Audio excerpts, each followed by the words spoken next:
Olá, bem-vindos! Siga a gente no nosso canal, Free House ou Casa Livre, Movimento Casa Livre. Dá um joinha, tá? Vamos falar, expandir a palavra do Senhor, porque ela é preciosa. E hoje a palavra fala do nosso o principal de tudo, que é o Senhor Jesus. É a vida dele e hoje eu vou pregar sobre a vida dele. Mas o tema é um tema que exige coragem, né? Para ser pregado e dito, que é Jesus, o revolucionário. Siga com a gente.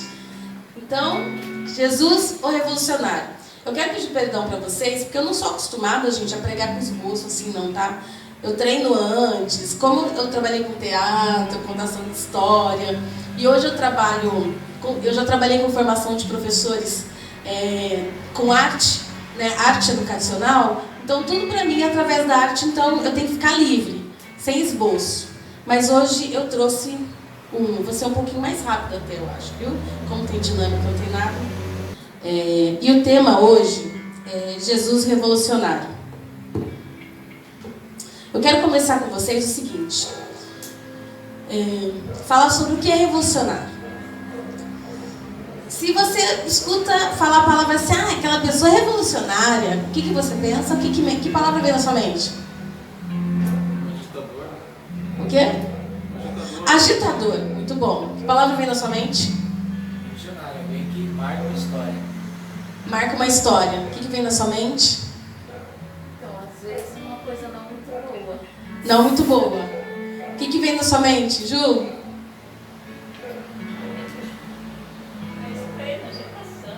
O que vem na sua mente, Dedé? Que fez uma revolução. Que fez uma revolução. O que vem na sua mente? Agitador. Pode ser subversivo, pode ser tantas outras coisas, né? Existem vários pejorativos sobre revolucionário. Então você pode olhar o revolucionário com dois olhares. Eu sempre falo isso, né? Tudo na vida a gente pode enxergar de duas formas ou até mais formas. E Jesus, ele foi de uma certa forma um subversivo, ele foi um agitador, porque ele movimentou o tempo dele, hein? Vou falar para você, onde Jesus passava, levava multidões. E nem sempre essas multidões queriam o bem dele. Muitos sim, né? Muitos o seguiam, muitos o acompanhavam. Mas muitos o seguiam para apedrejar, por blasfemar, né? Principalmente os líderes religiosos da sua época. E é isso que eu vou dizer. Quem foi Jesus? Né? E quem é Jesus hoje? Eu venho, primeiro, tem alguns tópicos, tá? E eu vou trazer um tema que eu defendo enquanto ser humano.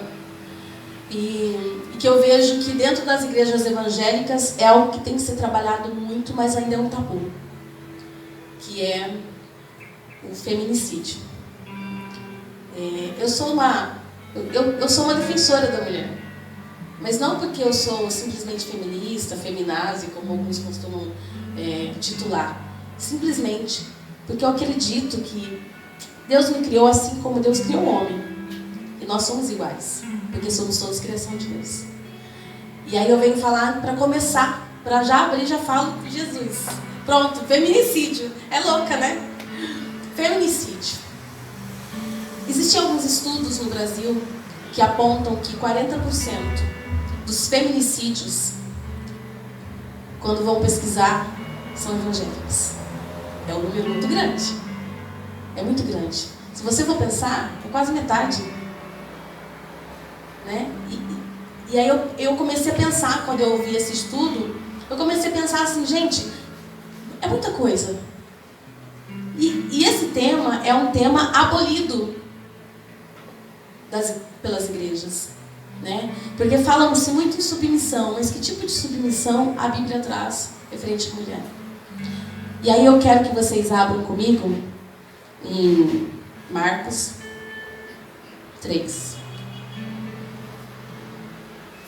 Eu vou ler do 20 ao 30.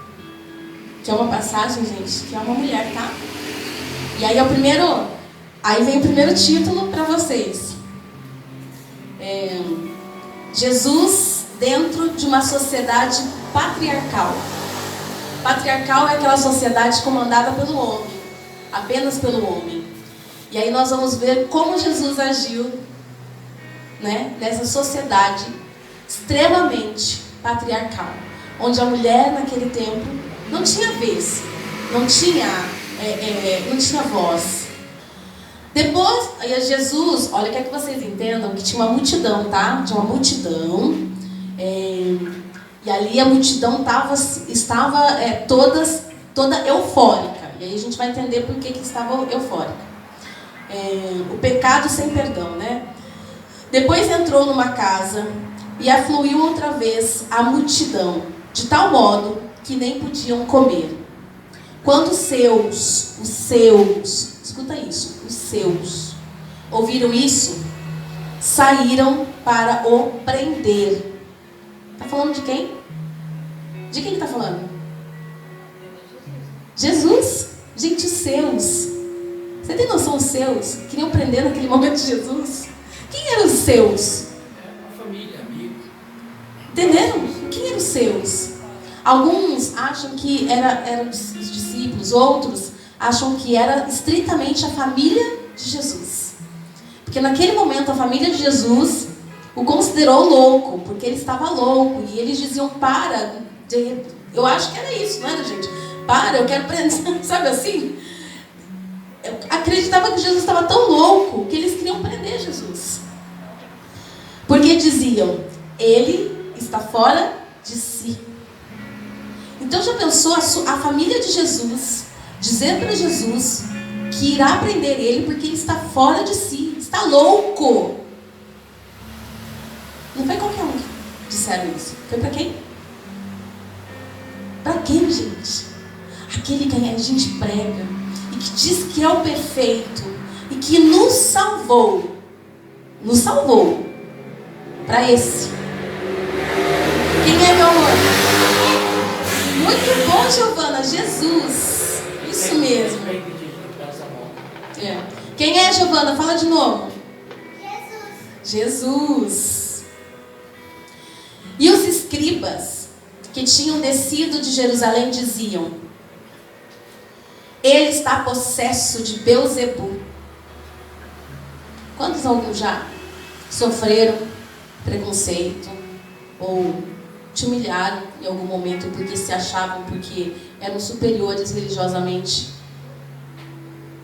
espiritualmente, e diziam que você, sei lá, está errada, possuída, tantas coisas.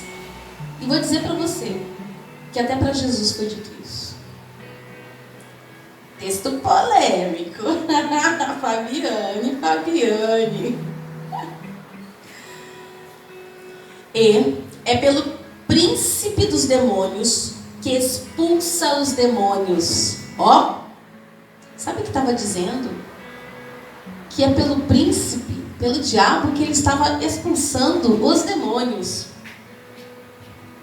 Então, Jesus o chamou e lhes disse por parábolas.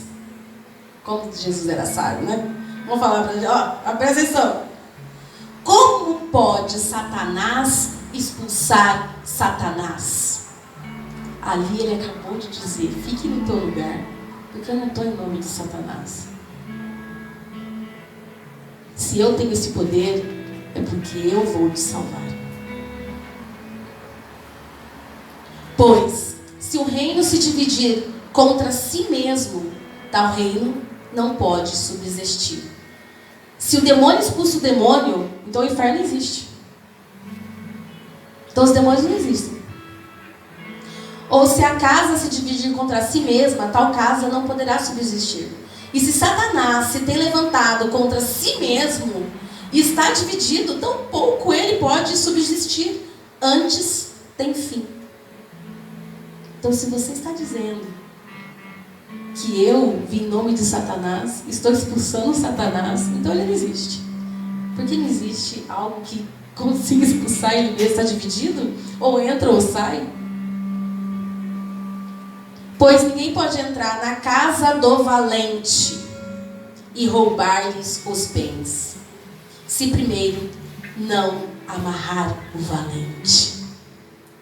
Ele estava dizendo que ele tinha poder para amarrar Satanás. E você, ser humano, sozinho não tem. Então, lhe saqueará a casa. Então, olha aqui para mim. O que significa isso? Que Satanás ele vem para te amarrar e saquear a tua casa. Quem é a tua casa? E aí a gente vai entender que é o nosso coração. É o nosso coração. Em verdade vos digo, todos os pecados serão perdoados, os filhos dos homens, bem como todas as blasfêmias que proferirem. Mas aquele que blasfemar contra o Espírito Santo nunca mais terá perdão, mas será réu do pecado eterno. Porquanto eles diziam, está preso de um espírito imundo. E aí chegaram então sua mãe e seus irmãos, e ficando da parte de fora, mandaram chamá-lo. Aí que eu venho. Por que a resposta de Jesus nesse momento para eles dessa forma?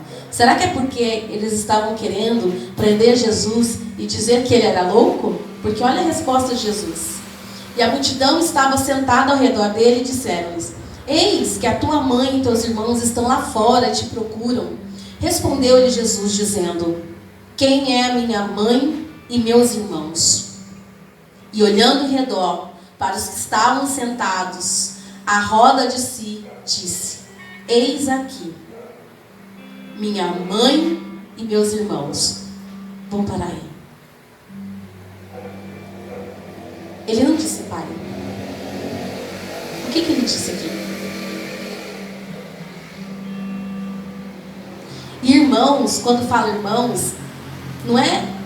Quando ele diz irmãos, ele não fala irmãos no masculino. Ele fala irmãos de irmãs e irmãos. Então ele fala as minhas mães, as minhas irmãs e os meus irmãos. Ele não fala pai. Sabe por quê? Porque para Jesus, a mulher, ela tinha um papel de protagonista. Porque a mulher ali, ele estava dizendo que era importante tanto quanto. Naquele momento ele estava dizendo, as minhas mães, que são as que me auxiliam, que me ajudam na obra, que levam comigo a obra e caminham junto comigo, assim como os discípulos. Então existiam pessoas lá que ele considerava como mães. Existiam pessoas que ele considerava como irmãos. Existiam pessoas que ele considerava como irmãs, mas não como pais. E aí eu paro e digo o seguinte, que a primeira coisa da atitude de Jesus foi, numa sociedade patriarcal, ele traz a mulher como protagonista. Fala se isso não é ser revolucionário. Numa sociedade onde a mulher era massacrada, não tinha vez, não tinha voto, não tinha nada. Fala se isso não é tomar uma atitude, porque o revolucionário é você tomar atitude, se posicionar mediante a algo e que você quer transformar esse algo.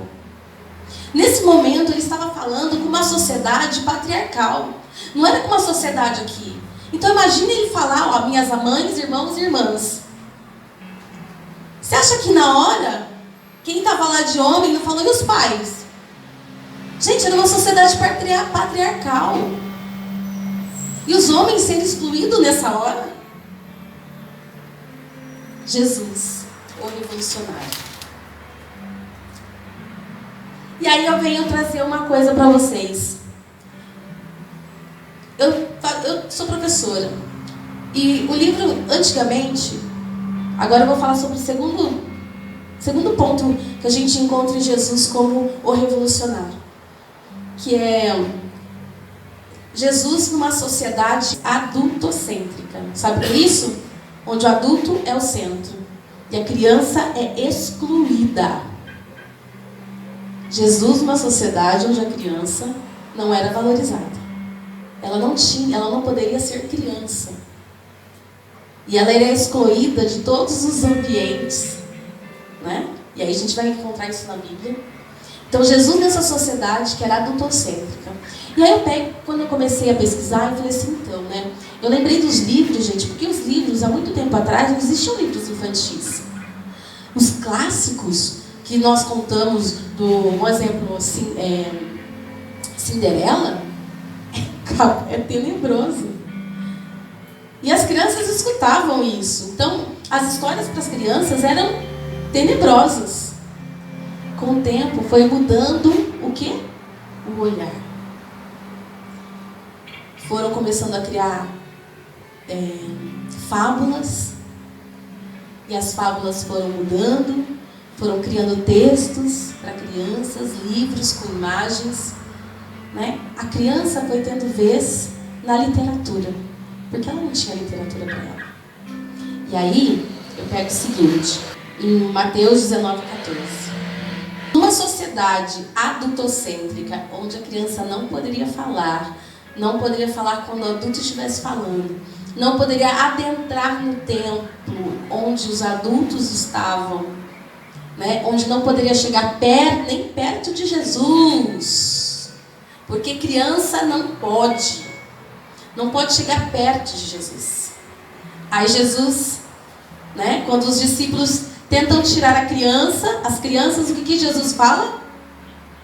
Jesus, porém, disse: deixai as crianças, e não as impeçais de virem a mim, porque de tais é o reino dos céus. Uou! Acabou de dizer, meu amor, numa sociedade adultocêntrica, acabou de dizer, se você não tiver uma vida com Deus, adianta, não é reino dos céus. Mas a criança, essa já conquistou, já é dela. Você tem noção do que é falar nisso numa sociedade onde a criança não tinha vez? Imagina a cabeça do povo quando Jesus falou isso. Para eles, estava indo contra toda a liturgia sacerdotal. Como que pode a criança vir? Não é isso que queria falar? Jesus, o revolucionário. Depois, nós temos a hierarquia. Uma sociedade totalmente hierárquica, vertical, onde dentro da própria igreja é hierárquica, dentro da sociedade é hierárquica. E aí vem o terceiro ponto: Jesus nessa sociedade hierárquica.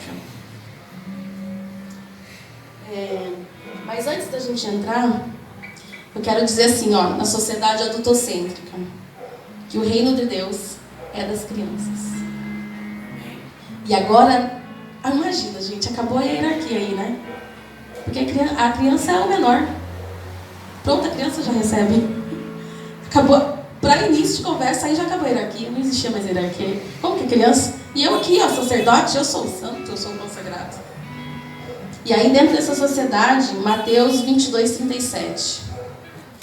Respondeu-lhe Jesus: amarás ao Senhor teu Deus de todo o teu coração, de toda a tua alma e de todo o teu entendimento.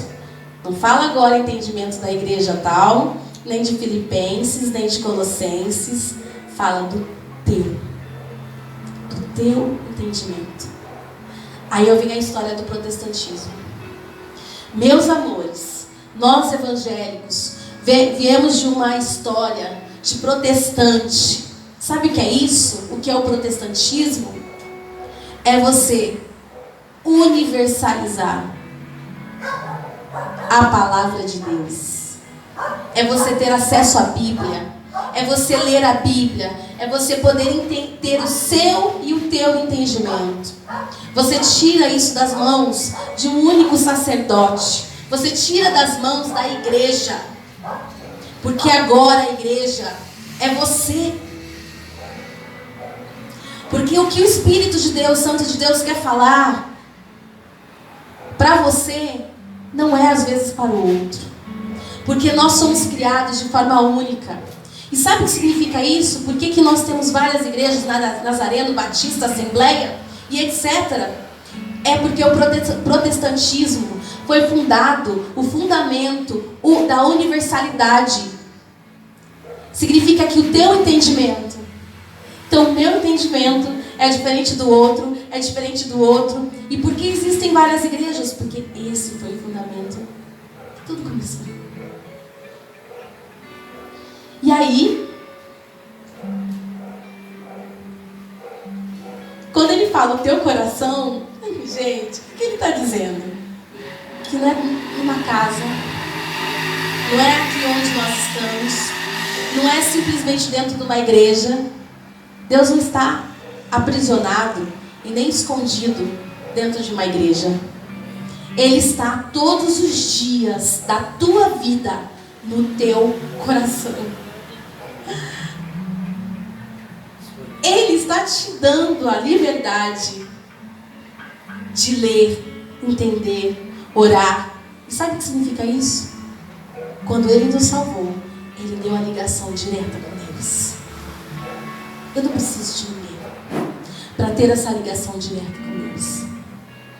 E deixou o Espírito Santo Consolador para agir dentro do teu coração. E aí, dentro de uma sociedade hierárquica, imagine agora a cabeça dos sacerdotes da época. Ele está tirando a nossa autoridade. Vamos dizer bem claro, todas as igrejas evangélicas existem porque elas precisaram ser fundadas por alguém. Porque foi alguém que não concordava com uma interpretação, porque teve um entendimento. Então Jesus, você é o templo. E Jesus, ele vem exaltar os humildes. E ele vem exaltar os menores. Basta. Hoje ele não fala que é na igreja, que é numa casa, que é no templo. Não. Ele fala que basta você buscá-lo de todo o teu coração. O seu coração precisa buscar Jesus. E numa sociedade onde o lucro, dinheiro imperava, gerava, onde tudo, dinheiro mandava, e a desigualdade econômica era gigantesca. Vamos falar bem a verdade, gente? As pessoas se matavam para pagar impostos, porque os impostos eram altos, os ricos eram ricos, os roubos dos governos em cima das pessoas eram fortíssimos. Matavam, tiravam, roubavam, tudo em prol de um imposto. Então, Jesus, numa sociedade onde a prioridade é o lucro e a desigualdade social. Esse eu não vou nem ler a Bíblia, tá, gente? Abrir, porque é um texto muito longo. Mas eu quero falar sobre a vida de Jesus. Por que é um texto muito longo? Porque é o Novo Testamento inteiro. Sabe por quê? Porque Jesus, ele nasceu na periferia. Jesus não nasceu em berço de ouro. Jesus nasceu nos bairros pobres. Quem sabe hoje Jesus estaria nascendo na favela do Rio de Janeiro. Jesus nasceu na periferia. E sabe onde é que Jesus ficou? Onde é que Jesus morreu? Na periferia. Jesus não saiu da periferia. E, detalhe, sabe o que Jesus fez? A única vez que você vê que Jesus ficou assim, com um raio virado. Qual a passagem que é, gente? Do templo. Quando estavam fazendo comércio, né? O que ele fez? Vamos falar bem a verdade, gente? Imagine alguém chegando aqui, chutando as cadeiras, quebrando as baterias, quebrando tudo. Fala pra mim. Sacerdotes, eles eram consagrados. Eles tinham um poder perante a sociedade gigantesco. Não era pouco, não. No entanto, eles tiveram o poder de dizer quem ia e quem não ia. Quem seria morto e quem seria liberto. Olha o poder que os líderes sacerdotais das religiões da época tinham. Eles não eram qualquer pessoa da sociedade. E ele chegou quebrando tudo no templo. Com esses sacerdotes, donos de uma sociedade, Jesus, o revolucionário.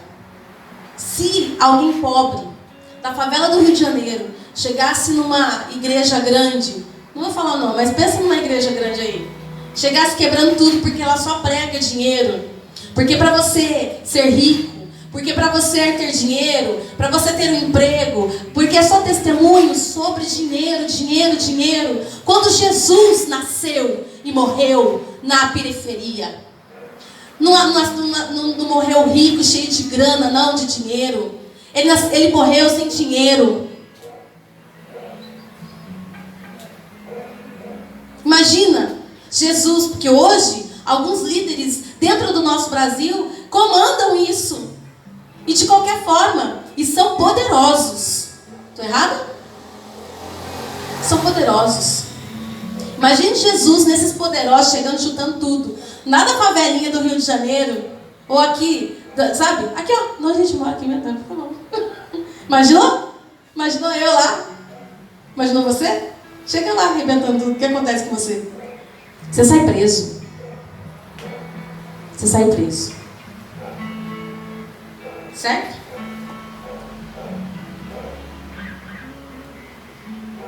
Então, Jesus, numa sociedade onde tudo era lucro, ele quebrou tudo. Jesus, o revolucionário. E o último que eu trago para vocês, porque na verdade, gente, tem tantos outros tópicos, não dá para trazer todos. Porque Jesus foi o revolucionário, não foi qualquer revolucionário, ele foi o revolucionário. E aí eu trago mais um que é um ponto muito chave, que fala sociedade com moralismo falso, vazio e vingativo, onde tudo era olho por olho, dente por dente. Nessa sociedade onde, se você fez, é apedrejado. Se você fez, eles não podiam ficar perto da sociedade. Eles não podiam chegar perto sequer dos sacerdotes. E levantaram a voz dizendo: Jesus, mestre, tem compaixão de nós.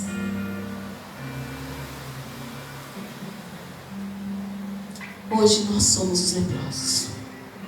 Nós, sabe por quê? Porque todo ser humano é imperfeito. Todo ser humano é sujo. Todo ser humano, se não tem Deus, se não é Jesus e a busca constante no teu coração, os teus defeitos se tornam defeitos. E eu quero dizer que Jesus me criou.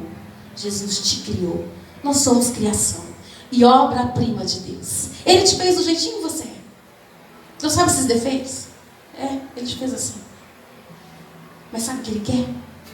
Transformar o seu defeito, os seus defeitos, as suas dificuldades, as suas mazelas, tudo aquilo que aflige o teu coração. Ele quer simplesmente fazer como diz nesse versículo. E Ele, logo que os viu, disse-lhes: ide e mostrai-vos aos sacerdotes. E aconteceu que enquanto iam, ficaram limpos. Ide, mostrai o que Deus te mostrou. Ide, pregar Jesus de forma genuína. Ide, mostre o amor, porque Deus é amor. Ide, porque enquanto você vai, e busca Jesus de todo o teu coração, você está sendo limpo. Você está sendo curado. Um deles, vendo que fora curado, voltou, glorificando a Deus em voz alta. Os leprosos que glorificam a Deus. E prostrou-se, com o rosto em terra, aos pés de Jesus, dando-lhe graças. E este era samaritano. Perguntou, pois, Jesus: não foram limpos dos 10? Não foram limpos os 10? E os 9? Onde estão? Os 10 foram limpos, mas apenas um. Mas apenas um voltou, glorificando, e se prostrou diante de Jesus. Os outros foram para os sacerdotes. Religiosidade. Deus, senão, não se achou quem voltasse para dar glória a Deus, senão, oh, aleluia, Jesus, senão estes estrangeiros, novamente, estrangeiros, aqueles que eram muitas vezes servos, viviam na servidão, né? Samaritanos. E disse-lhe: levanta-te e vai, a tua fé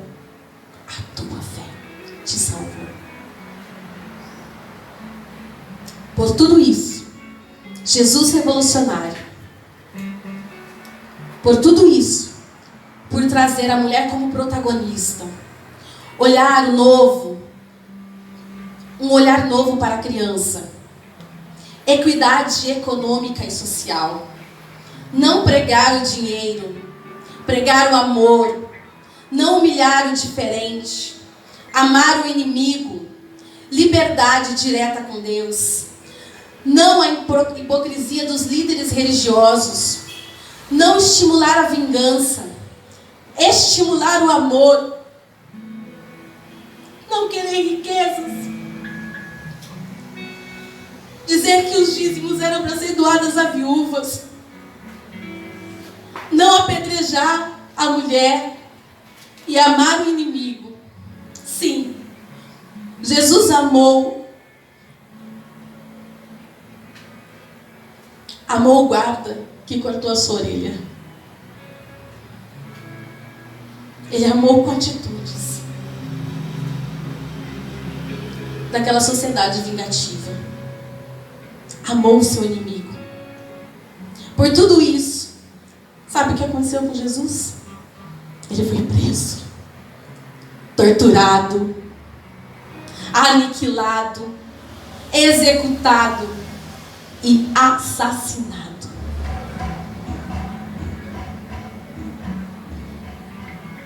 Jesus, ele morreu como subversivo, como imoral, como a escória da sociedade. Ele morreu como escandaloso, como herege, como desviado, desigrejado, desordeiro. Por isso que ele foi julgado. E sabe quem o condenou? Os líderes, os sacerdotes. Sabe por quê? Foi a pedido dos líderes religiosos. Sabe em nome do quê? Da moral e da ordem. E agora eu venho finalizar dizendo o seguinte: que Deus, ele não está escondido em casas, pedras, portões, templos. Ele não está escondido. Ele está em você. Ele está em mim. Ele está na minha atitude, nas suas atitudes, nas mudanças que ele precisa fazer em mim, em você. Como exemplo, o amor. E aí, muitos dizem que Jesus era socialista. Eu não digo que ele era, sabe por quê? Porque nenhum regime econômico, político que o ser humano crie é tão perfeito como Deus, como Jesus. Sabe por quê? Porque o socialismo é de fora para dentro. Deus, Ele nos chama para termos mudanças de dentro para fora. A começar de mim. A começar de você. E esse é o Jesus que eu prego. E esse é o Jesus que eu levo. O Jesus revolucionário, além do seu tempo. Se Ele foi considerado, eu me pergunto o seguinte: se Jesus estivesse aqui, será que realmente Ele seria aclamado? Na nossa sociedade brasileira que nós temos hoje, onde as pessoas estão se tornando inimigas uma da outra, onde o moralismo, a falsidade, nós temos que colocar máscaras dentro da igreja, máscara dentro do serviço, máscara na rua, máscara, máscara, máscara, máscara, porque a todo momento eu sou julgado. Quando Jesus vem dizer para você: eu conheço o teu coração. Não importa o que as pessoas digam, não importa o que as pessoas falam, isso não importa. Não importa a hierarquia, não importa se você é mulher, não importa se você é homem, você é criação de Deus e tem tanto direito. Você, mulher, tem o mesmo direito que o homem, a salvação. Você, criança, tem o mesmo direito que o adulto, a salvação. Você de classe pobre, miserável, tem direito à salvação. E não existe hierarquia que coloque que eu não tenho a salvação. Servir a Deus de todo o teu coração. E deixa Ele fazer a obra com você. Servir a Jesus é prazeroso. E é libertador. Eu confesso para vocês que essa mensagem é a primeira vez que eu consigo pregar em um lugar. Sabe por quê? Porque eu cresci dentro da igreja. Mas eu nunca me senti verdadeiramente pertencente. Eu me sentia pertencente a Jesus. Não quero que vocês pensem que eu não tinha bom convívio dentro da igreja. Porque quem me conhece sabe que meu convívio sempre foi ótimo. Eu sempre fui amiga de todos, eu sempre conversei com todos, eu sempre levei a palavra de Deus, eu sempre tudo. Mas eu quero dizer para vocês que eu não me sentia pertencente a nenhum lugar. Sabe por quê? Porque eu não pertenço a nenhum lugar terrestre. Eu pertenço a Jesus. Jesus nos chamou para sermos livres de todo o nosso coração. Então, meus irmãos, sejam livres. Não se importe com o que os outros falam. Fale de você, ou diga, ou pense. Não importa. Jesus te chamou para ser livre e feliz. E sabe como que você alcança essa felicidade? Buscando Ele de todo o teu coração. Oh, Jesus, obrigada.